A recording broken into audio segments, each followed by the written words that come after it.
सो यहाँ पे देख लेते हैं, except helium, carbon and oxygen, the value of binding energy per nucleus lies on a smooth curve, increases 18 to 56 till iron then decreases.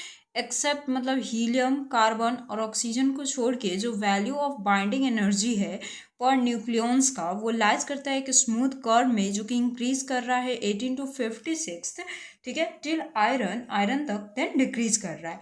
Binding energy per nucleon is greater, atom is stable as it decreases, atom become unstable. जो binding energy होता है per nucleon का वो greater होता है, atom में वो stable होता है, और जब वो डिक्रीज करता है तो एटम बिकॉम जो होते हैं वो एटम जो होते हैं वो अनस्टेबल हो जाते हैं. ठीक है, it means the oxygen, carbon, helium and are maximum stable. इसका मतलब है कि ऑक्सीजन, कार्बन एंड हीलियम जो है वो मैक्सिमम स्टेबल है. By increasing the mass number, अगर आप इंक्रीज कर रहे हो मास नंबर को, force of repulsion between proton increases. तो फोर्स ऑफ रिपल्सन है प्रोटॉन का वो इंक्रीज कर रहा है, एंड एटम बिकम अनस्टेबल, और जो एटम है वो अनस्टेबल हो जा रहा है. ठीक है, अब यहाँ पे देखते हैं, ये वाला जो टॉपिक है ये इसका था. ठीक है, हमने नेक्स्ट वीडियो में ये वाला देखा था, बाइंडिंग एनर्जी कर्व, इसका था ये. ठीक है, तो ये वाला हो गया इतना दूर. ठीक है ना, ये इतना दूर इसका था. अब हम नेक्स्ट टॉपिक देखते हैं जो कि है न्यूक्लियर एनर्जी लेवल. ठीक है, तो इसे समझते हैं. ये क्या होता है, neutron and proton are inside the nucleus. Neutron और प्रोटॉन न्यूक्लियस के साइड इनसाइड में रहते हैं in different energy state, different energy state में. The lowest energy state is called ground state. जो लोएस्ट एनर्जी स्टेट होता है उसे हम ग्राउंड स्टेट बोलते हैं.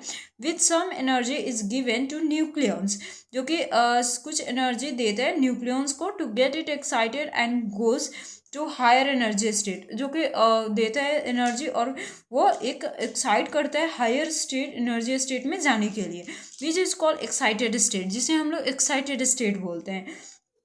when they come from excited state to grounded state, जब वो excited state से grounded state में आते हैं तब. ठीक है, अब यहाँ पे नेक्स्ट टॉपिक है उसे देख लेते हैं जो कि है रेडियो एक्टिविटी.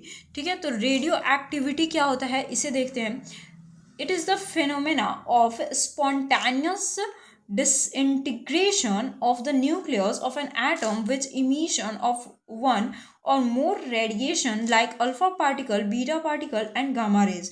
ये एक फिनोमेनन है स्पॉन्टेनियस डिसइंटीग्रेशन का न्यूक्लियस का, जो कि एटम जो कि इमिशन कर रहा है एक और एक से ज़्यादा रेडिएशन, जैसे कि अल्फा पार्टिकल, बीटा पार्टिकल और गामा रेज का. ठीक है, यहाँ पे देखिए रेडियो एक्टिव डिके क्या होता है. It is a nuclear transformation process in which the radioactive rays are emitted from the nucleus of the atom.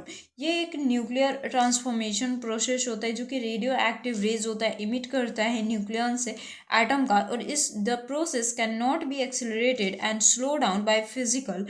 और ये जो प्रोसेस होता है वो एक्सेलरेटेड नहीं होता है और स्लो डाउन नहीं होता है एक फिजिकल और केमिकल प्रोसेस में. ठीक है,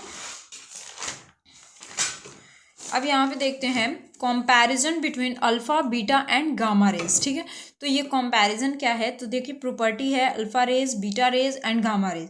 नेचर यहाँ पे दिया हुआ है, तो पॉजिटिवली चार्ज है अल्फा रेज का, बीटा रेज का नेगेटिवली चार्ज है, चार्ज पार्टिकल है.